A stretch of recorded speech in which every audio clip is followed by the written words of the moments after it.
All right. Yeah, so today I thought it would be useful for us to discuss the mostly theoretical aspects of co-methyl. I have some of the main functions included in this lecture, but mainly it's going to be a theoretical background on what co-methyl is. Um, so basically, the learning objectives is to at least understand the reason why we do co-methyl, and understand some of the statistical graphs and concepts, things related to softball thresholding and score-free topology and the correlations that are used. It's very similar to what you do with WGCNA. So co-methyl is just basically an R package that was taken from WGCNA and modified to work with whole-genome bisulfite sequencing. So it's only like a few steps that are different, but the other parts from the softball thresholding is just basically the same. And sometimes, if you are running into issues with Comethyl, you can also just read the WGCNA tutorials or like books to get a deep understanding on what's happening. Um, and then the case study that we have today is the one that is on Charles's page for Comethyl. Uh, and then I'll mention some of the functions that are important. So yeah, so DNA methylation, as you know, is a key epigenetic mark which helps regulate gene expression without altering the sequence, mostly seen in CpG dinucleotides, and it can be measured in various ways, either whole genome bisulfite sequencing or reduced representation or with array-based methods. But for our analysis, usually we prefer to do the whole genome bisulfite sequencing to try and capture basically the whole genome. And then dysregulation of DNA methylation has been associated with cancer, neurodevelopmental disorders, aging, and among other diseases.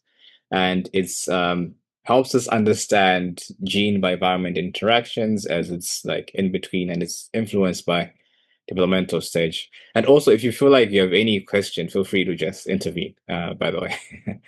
um, and then so the issue with whole genome bisulfite sequencing is because you have so much data that is produced, it then introduces another problem of high dimensionality. So with CP, like with the whole genome bisulfite sequencing, because you're sequencing the whole genome, you're going to have approximately 28 million so of CpG sites that you have to look at. And in terms of usual analysis, so sometimes people can look at differentially methylated regions or differentially methylated probes if you're using array-based methods. And these basically compare, like, if you have people that have disease and control, you can just identify DMRs, which is what we usually do in the lab using DMRICH-R, which is a different package. And that would allow you to look at CpGs independently or group them into differentially methylated regions. But what that misses, it ignores co-regulated methylation sites. And then also the CpGs are prone to the multiple testing burdens. And then they do miss the coordinated regulation that I mentioned. And sometimes with differential methylation, at least when we do it with DM-rich-R, is it only allows you to look at like one variable at a time. So for example, if you have ASD, you can only look at ASD.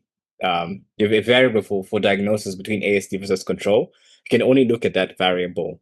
But then with co-methyl, what it allows you to do is, in addition to having grouped regions that are co-methylated together, then you're also able to associate it with many traits, not just one trait. So you can look at diagnosis, you can look at other things that are interesting, like neurodevelopmental outcomes besides the diagnosis or any other traits that you might have, which is basically how WGCNA is designed as well. And then what co-methyl is an R package mainly designed for WGBS. I think we don't do it in our lab, but for array-based methods, there should be another package that's also designed similar to how co-methyl might be different, but it's also just taken from WGCNA.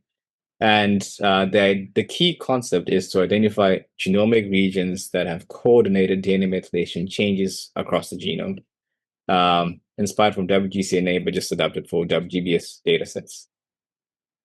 And then I'd mentioned already the technical, the limitations of DMRs. And then with co-methyl, the advantages of using that is it helps reduce the complexity by grouping your co-methylated region signals.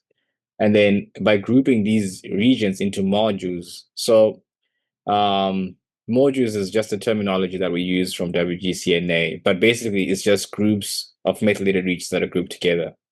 And then these modules are assigned an arbitrary color. It can be like red, blue, or green.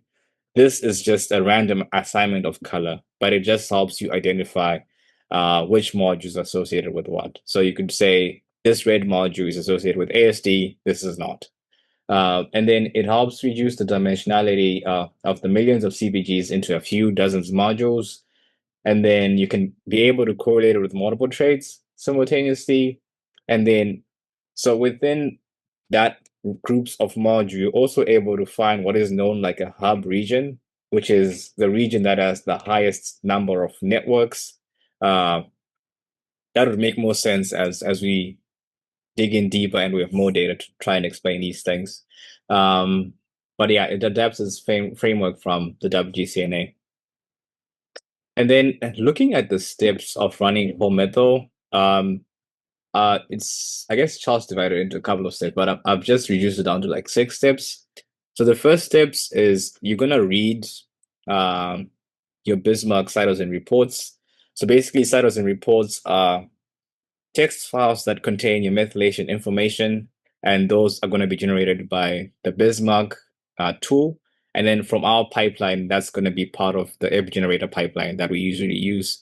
And within that folder number 8 that has the cytosine reports, that's where you're going to find the text files that are compressed with this annotation like text.gz. And then you're going to read the side of the Bismarck file, and then you're going to filter for CpGs. And then the filtering for CpGs is based on coverage because you're trying to exclude CpGs that were not fully sequenced. And then the next thing is you're going to call regions. By calling regions is basically we're saying we're going to group these CpGs into clusters. So we're going to group nearby CpGs with a separation of less than 150 base pairs. And then once that calling and calling of regions is done, you're going to also filter for regions based on standard deviation. And then after that's done, you're going to adjust for methylation using principal components. And then, so the step 1, 2, 3, these are steps that are specific to co-methyl. And then like the other steps after this are very similar to what you do with WGCNA. So basically the idea is once you have identified your regions and adjusted for their methylation, you then try and identify, you build a network, and to build that network, you identify the software thresholding, and then you identify your modules, and then once you have your modules, the modules get an eigengene node, which is like a representational value of the methylation within that module. And then this value is what you then correlate with your traits of interest. And then once you have your traits of interest, then you can move on to, like you've identified your traits of interest and the modules, you can then move on to functional enrichment. For example, an annotation, like for each of the CpGs, you can annotate the gene name associated with that or the nearest gene name associated with that. And then once you have those gene names, you can add them onto like enrich-R, or you can use other pipelines that can be used for functional annotation. Let's see if there's anything else I missed. And then for the input, you're adding your CpG reports together with the metadata that's going to be in Excel. So the metadata needs to be in Excel because that's just the way the co-methyl was designed. If it was a CSV, you get an error from that. You won't be able to read it in the file. And then the output is you get your co-methylated modules, trait correlations, co-enrichments, and bed files. And then, yeah, so some of these are other packages. So with co-methyl, it's one package, but it has other packages that it depends on. So these are the packages that are listed: WGCNA, BSseq, and tidyverse.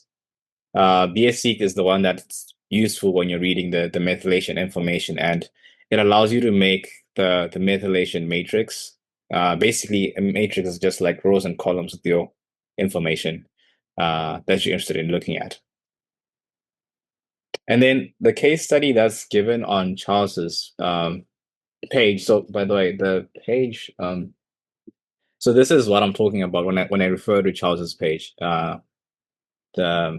The CpG cluster analysis. So this is what we're going to discuss, and then you can feel free to look at the gene body analysis. The modular preservation, we don't really do that unless if you have two data sets, but for this project, we're not going to do that. But yeah, so for this example, we're just going to use the CpG clusters. For the most part, we usually just start off the analysis with CpG clusters. If you want to look at the gene bodies as well, you could also do that, but we usually try and just use the CpG clusters as it captures a lot of the CpGs.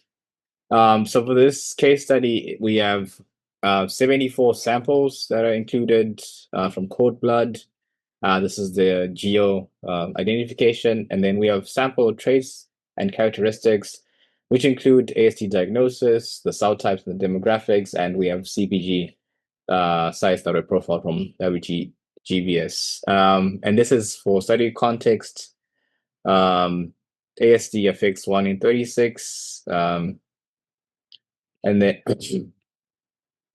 epigenetics presents a epigenetics changes during prenatal development are detectable in cord blood and may reflect both environmental and genetic risk. And then cord blood methylation at birth provides a unique window to look at perinatal epigenome before ASD diagnosis is made. This is useful for early biomarker discovery and mechanistic insight into developmental outcomes.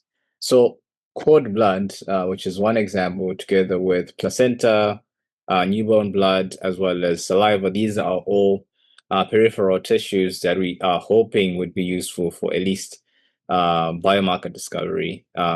Because the brain is not readily available and it's difficult to access, we usually use these peripheral tissues to make assumptions about the ASD that's occurring and the methylation changes related to our patients. Okay, so for the first step, so I discussed some of these steps, but we're going to discuss them in greater detail.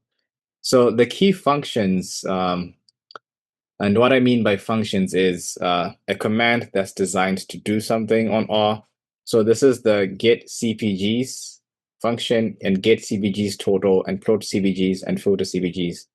The get CpGs allows you to read your CpG reports, and get total CpG allows you to calculate the CpGs that will be retained based on different cutoffs margins. And then the plot CpG total allows you to visualize the CpG coverage and samples trade-off. And then the filtering of the CpGs allows you to retain CpGs that meet a certain coverage. So for the filtering strategy, the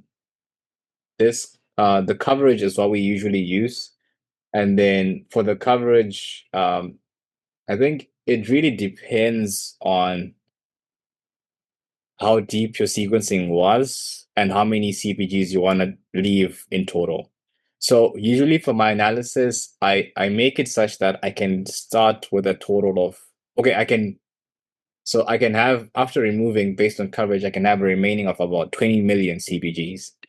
So for the coverage, for this example, the coverage is set to 2, and it's set to 2 for about 0.75% of samples. So basically, we're saying keep CpGs that have a coverage of more than 2x in 75% of the samples.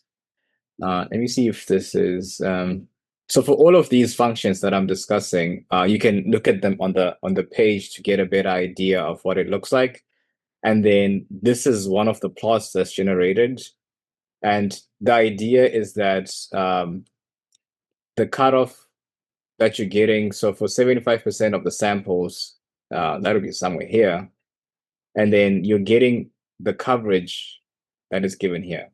So I don't know what they said here. So for example, let's just say the 2x coverage that we had put in the lecture is what we're going to go with.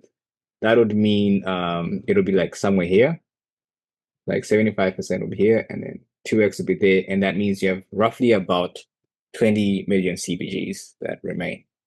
Does that make sense? Okay, cool. All right, so let's see. So this is the example that I gave. Yeah, similar to what we have in the lecture. And then, so once you have identified your regions of interest, so then you move on to calling and filtering for CpG clusters. So for this example, I mentioned that we're going to be focusing on CpG clusters, but then you can also use genic annotations. And in the example that's given in the other text is using genomic gene bodies, but you can also provide like a bed file that has many promoters or CpG islands. And then you can also provide a custom bed file for what you want to do. But mainly, we mainly use CpG clusters. So for CpG clusters, what would happen is it will cluster it minimum 3 CpGs clustered together, separated by less than 150 base pairs. So that will be grouping your different regions. And then once you have identified those regions, you then have another coverage threshold. And then based on those CpGs that have been grouped together, you need to choose a minimum coverage that ensures you get a reliable downstream analysis. And then it also needs to go in line with a high standard deviation. The minimum we set for standard deviation is 0.05. The reason for this is it will help you remove regions that have low variability, and it will also help you remove or it'll help you detect more variable regions that would help you get a better analysis. Let me go back to the page real quick. So skip through this. So this is the part I'm talking about where you're going to basically filter for regions, and they used 10x, and then you're getting 0.05. So usually we try and target such that you have maximum 500,000 regions that you're considering to be used in the network. Because it becomes computationally intensive when you have more than 500,000. I think you could try it, but I just usually just make sure that I have around 500,000 regions. And I think this is similar to what they had. We don't have, let's see. So this is the plot, at least that tries and show you that when you have and the coverage is given on this line, when you have a coverage of 10x with a standard deviation of like 0.05, it would be very close to like 500,000 regions. So this is the plot, at least, that tries to tell you this information. But usually when I'm doing this analysis, I look at this text file, regions underscore totals text file. It'll also have the same information. I believe I can actually see. Let me see if I can open it quickly from an analysis that I did before, so that you can get a better idea of what the results would look like.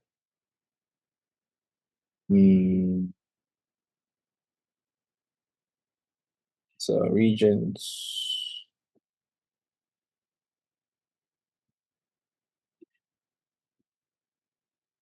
I don't have it in this one.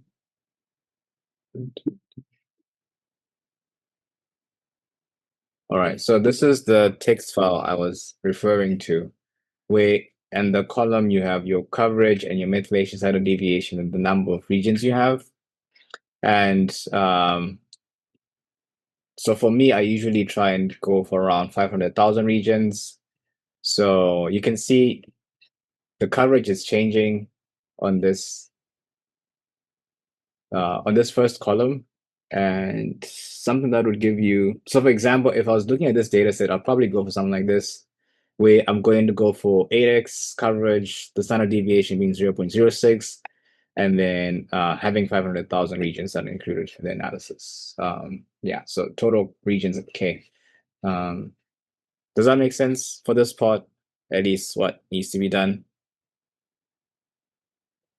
I think so. Yeah, yeah. I think we can also look at, like, when we're actually doing our own analysis, we can look at all of these files in greater detail too. All right, let's go. So once you've identified those regions, then you move on to doing like PCA adjustment. So basically, with the 500,000 regions that you have, you then identify principal components. You identify surrogate variables that are associated to be your principal components. And then based on the principal components, you can adjust for the methylation based on principal components. The reason for doing this is so that we can remove any technical variation that you want to regress out. So the function for doing this is adjust region methylation. Oh, sorry. And then getting the dendrocyte and plotting the dendrocyte allows you to just look at your samples and check for any outliers that exist. And then once you have adjusted for your methylation, use the principal components, you then move on to doing the soft part thresholding, which is now what is similar to the WGCNA. And then the goal of the soft part thresholding is it allows you to build a scale-free network topology. By scale-free, it basically allows you you can think of it like a social network where, like on Facebook, right? You can have people such as Mark Zuckerberg who know a lot of people, who could be friends with many people. But when you're comparing the other friends of Mark Zuckerberg, they might not really know each other. So Mark Zuckerberg would be like a hub person who knows and is connected to everyone, but everyone else is not very connected to each other. Does that make sense? Yeah. So the hub is just like the high correlation integration area. So yeah, so the hub would be something that has the most connections to other people, or in this case, other nodes or other regions. So that's basically the idea behind the scale-free network topology. And then the soft part thresholding is you're trying to get a beta, which is you're trying to get a number to then multiply the correlations that you're getting for your methylations to build an adjacency matrix. I can explain that better in the next slide. But basically, the rule for the soft part thresholding is for the R squared, which is related to your correlation coefficient, you want it to be above 0.8 and then figure out the soft power that is above 0.8 that you can select for that. And in terms of the way we do the correlations, at least for the soft power thresholding, I usually use Pearson. But you can also try doing with BICO. The good thing about BICO is it's very robust to outliers. But at least for the methylation data, when you're doing the soft power thresholding, I noticed that BICO doesn't really give you a good beta for the soft power. And then when you're doing the trait methylation, so module by trait correlations, you can use BICO for that one because it's more robust to outliers. That's why I prefer to use the BICO. So when I was talking about the purpose of doing the soft part thresholding is basically you want to build a signed network adjacency matrix. By signed, it's basically telling you the directionality, or it's very dependent on the strength of the correlation, whether it's positive or negative. And then this is the equation for the adjacency matrix. And then this is the correlation. So xi, xj, meaning if you take I being one region and correlated to another region, you get a correlation coefficient of how these two regions are related together. And then the beta is the soft part thresholding power that you're going to use. And then the adjacency matrix ranges from 0 to 1. 0 meaning that there is no connection, and then 1 meaning there's a strong connection. So, for example, taking this formula and bringing it here, so let's just say between two regions, you calculated the correlation of xi, xj, and then the correlation is 1. And then plugging that into the formula to then, so the correlation coefficient is assigned the letter R, which is there. So 1 plus R is just going to be 1 plus 1. And then you're going to divide that by 2, and that will give you a 1. So then to calculate the adjacency matrix, it's just going to be 1 to the power, let's just say, I guess so for example, the soft part thresholding that I was using is 4. Let's just say you have a soft part thresholding of 4. So you're going to multiply 1 to the power 4, and that'll just give you 1. So that means these two regions, or these regions that you've grouped together, are strongly correlated they basically have favorable correlation. So this is a theoretical example. It doesn't usually happen like that, but and then we have other examples. So let's just say we have 0.8, and then 0.8 is the correlation coefficient between two regions that you have, or many regions.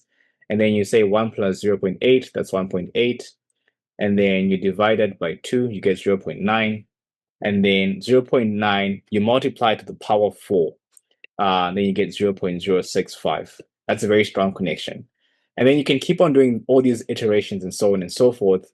But what you notice is that the purpose of doing the soft part thresholding is that such that regions that are strongly correlated have a high adjacency matrix and adjacency number, and then those that have weaker correlations are basically going to be closer to 0.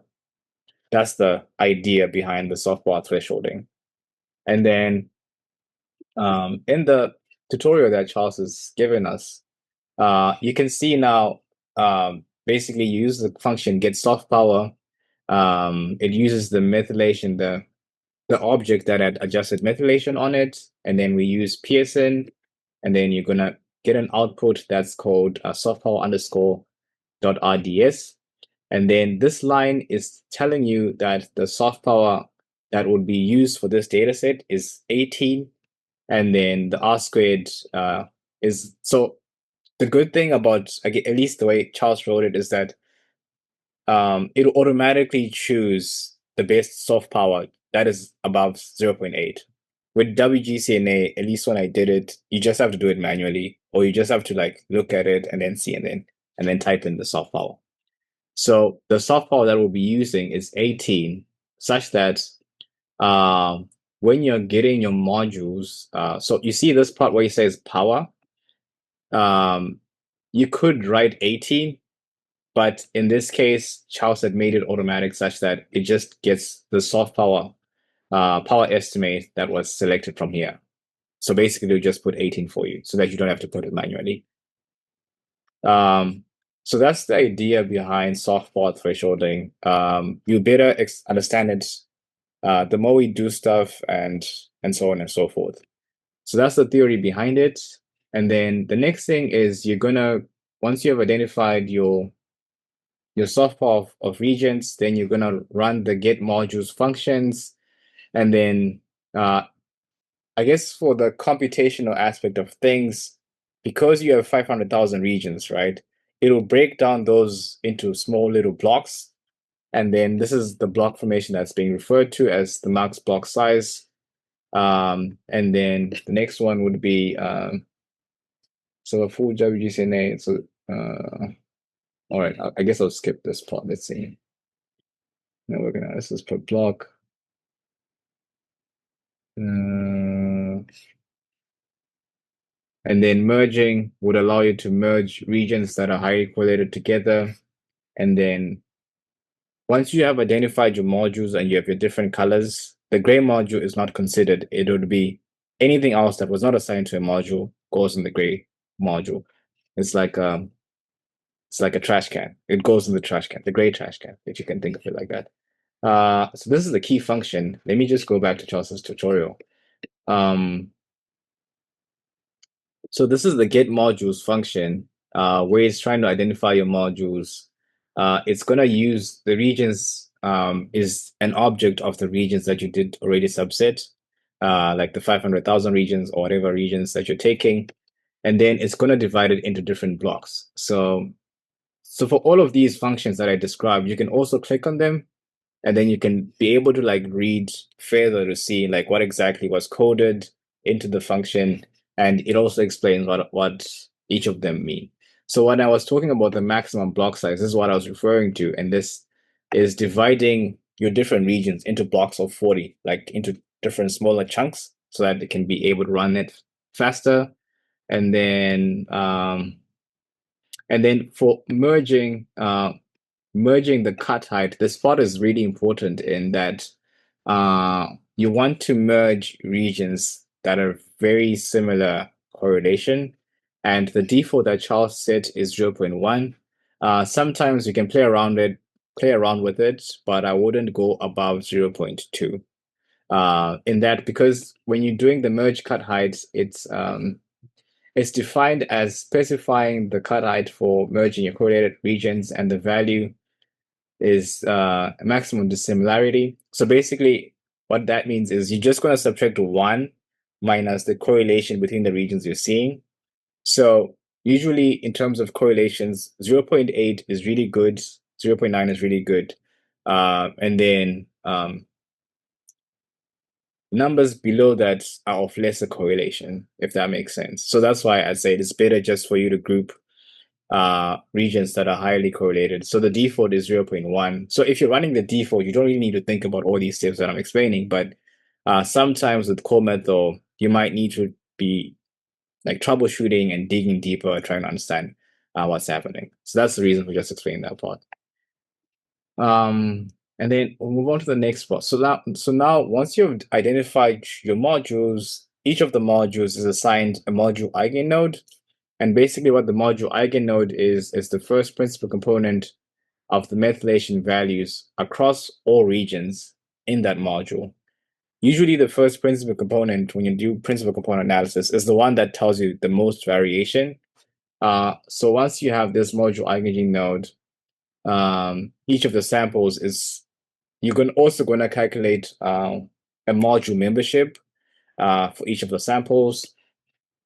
And then for the correlation with the module traits, so when you get your module and your traits for the correlation of that part, these are the main functions, which is the get ME trait correlation, plot the module eigenode plus trait correlation.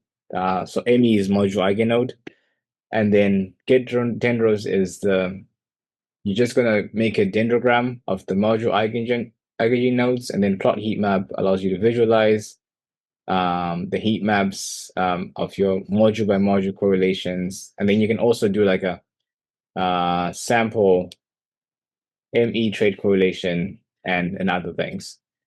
So yeah, let's just go back to what the tutorial had.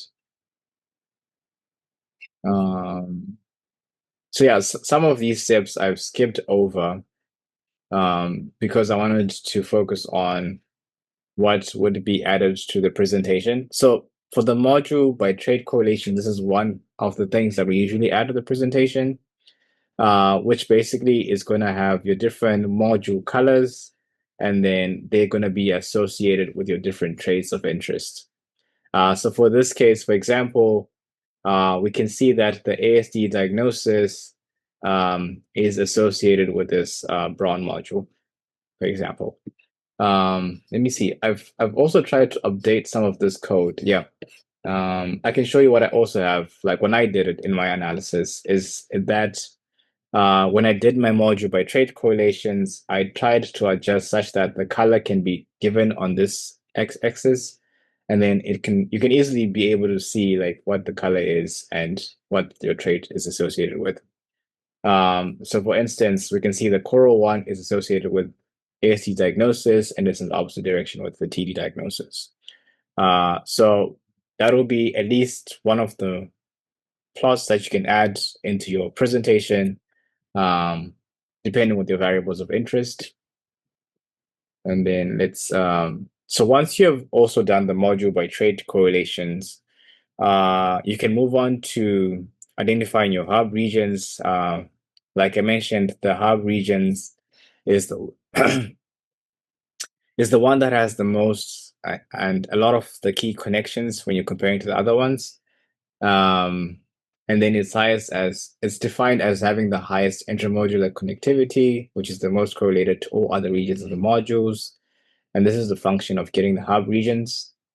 And then for gene ontology, you can just run the get goes function, and then the get go, and then plot goes.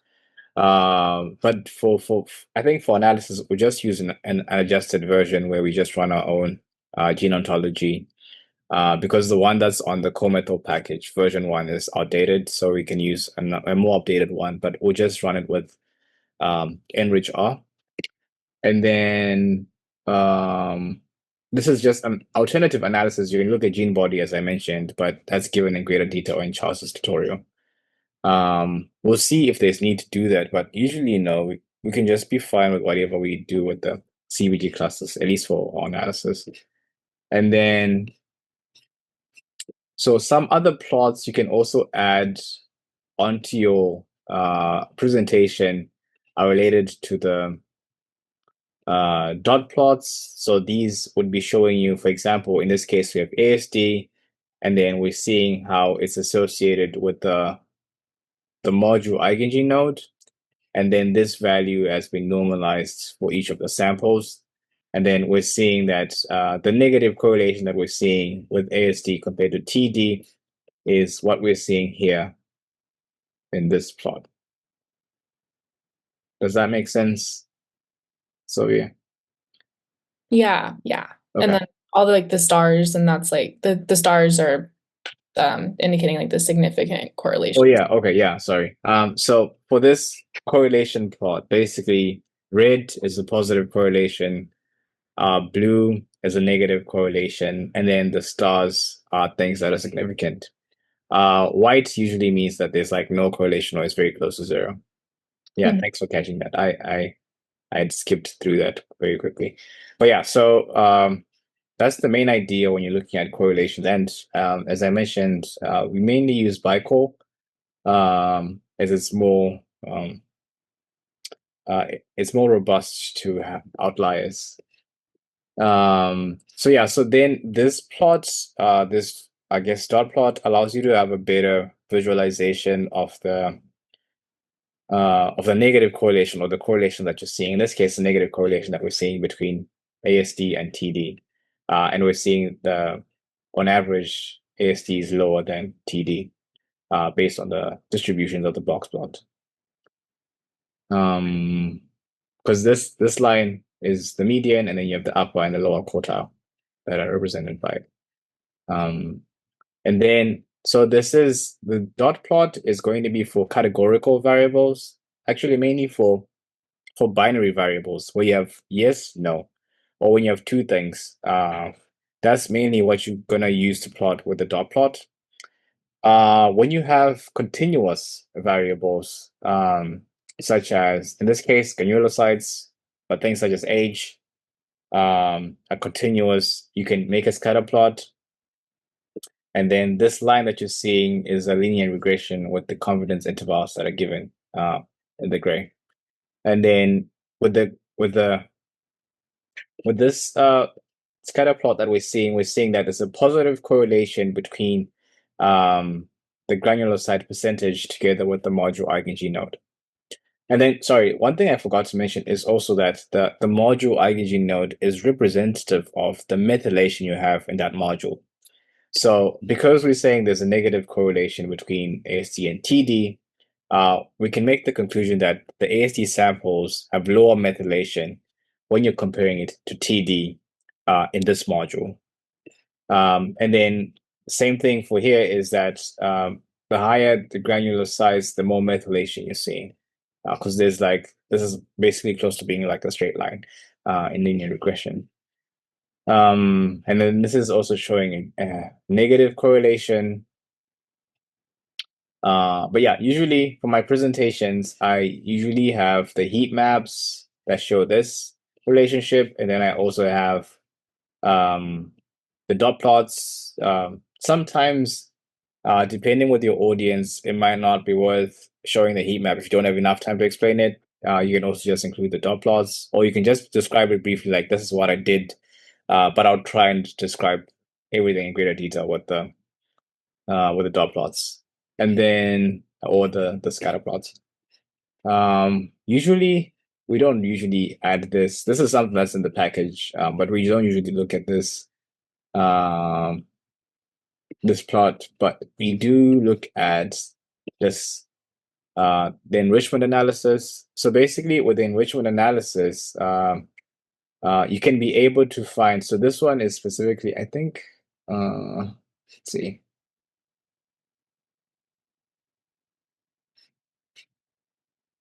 I don't know whether it's all right, so this is great, and this enrich. So grade is a tool that you can also use to do the enrichment.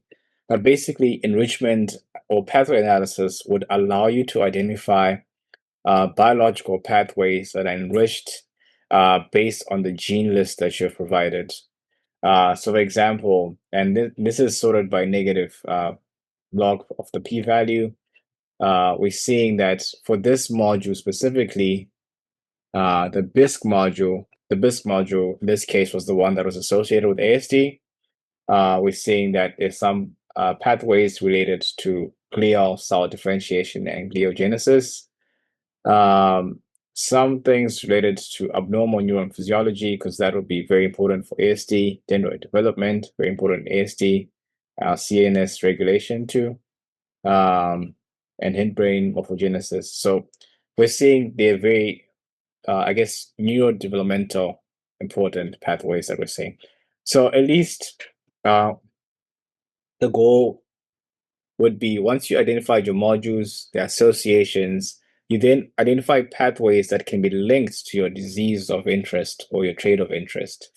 So in our case, when we're looking at the breast cancer analysis or obesity, would be trying to find pathways that are related to obesity or breast cancer, or pathways we think are interesting in regard to that.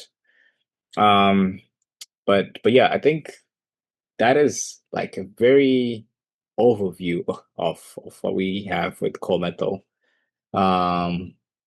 Yeah, questions might arise. You can also always refer to this. I'll see if I can make another tutorial that is detailed, but I think for now this is good. What Charles has is good. Are there any questions? Yeah, that was great. All right. And definitely more questions will arise like along the way. Yeah, cool. Yeah. For the eigenodes, like the best way to present them is just by like assigning that color, and then like for those for those one graphs, use like the turquoise color, just because like they're too complex because to like have a more simple name. So like comparing the turquoise eigenode to like the granulocytes, just because the eigenodes represent a larger cluster of modules. So that's like kind of the best way to present that, I would say. Yeah, Right? that is the best way to present that. Because I don't know if you can. Yeah, I think that'll be the best way to present it for now. And then in the presentation, we just have to explain that the module eigenode is just a summary value that we have to help us understand directionality of the methylation in our data set. Yeah. Yeah. Mhm. Yeah.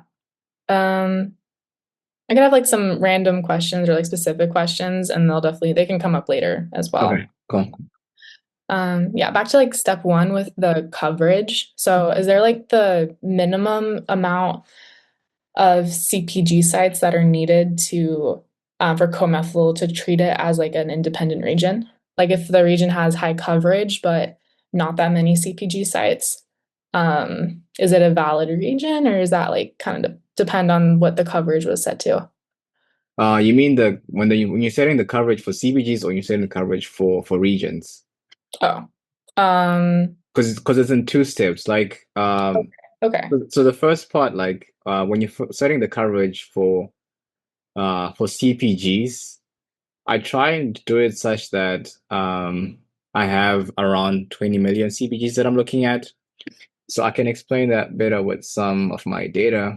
Let me see if I have a CpG.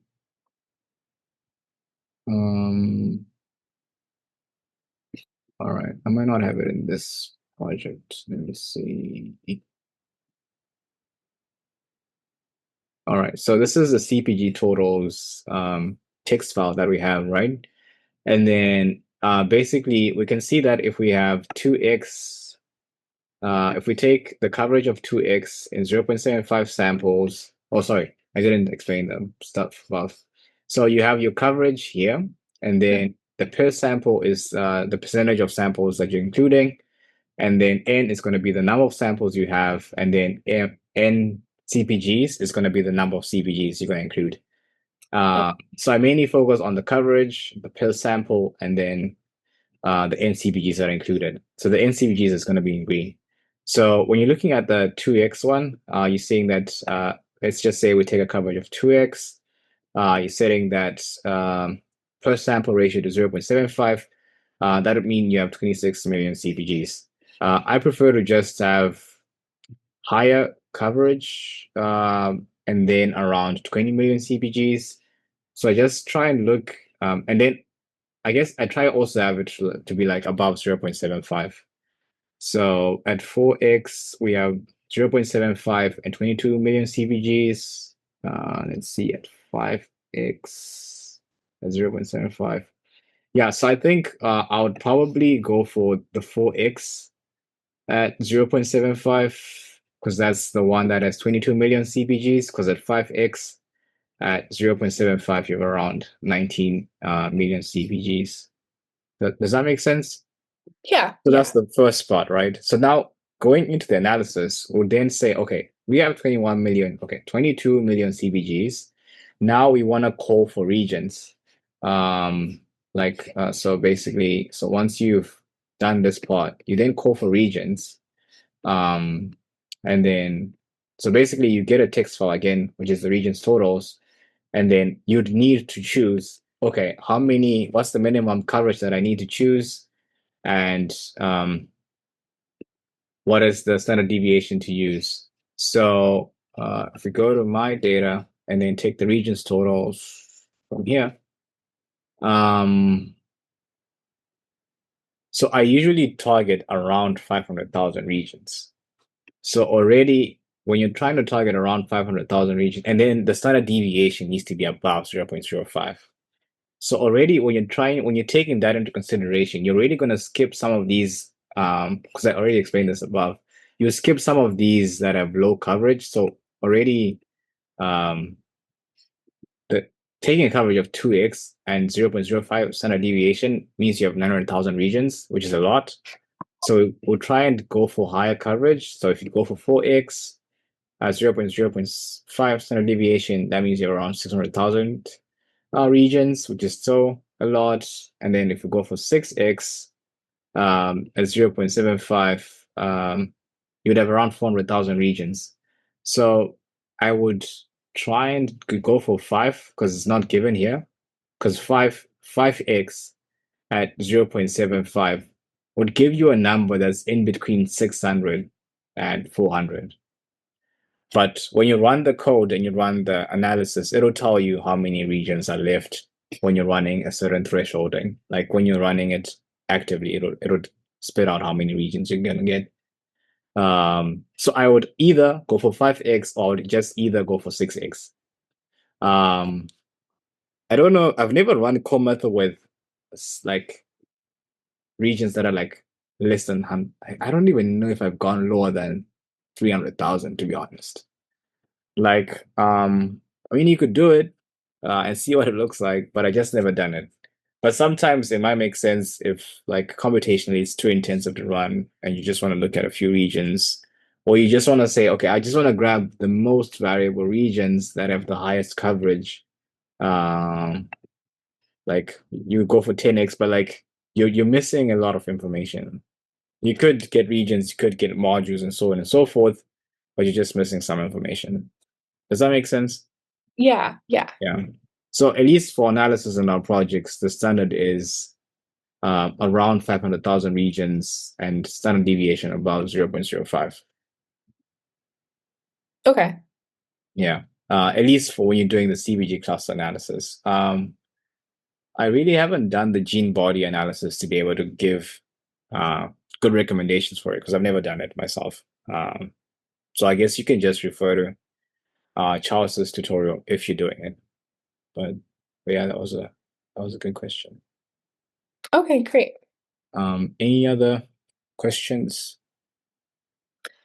Yeah, so after like for next week, the pipeline should finish running and then I'll be able to like start going through this. Yeah, That's great. Okay. so you hope. All right, I guess I can stop the recording now. Let's see.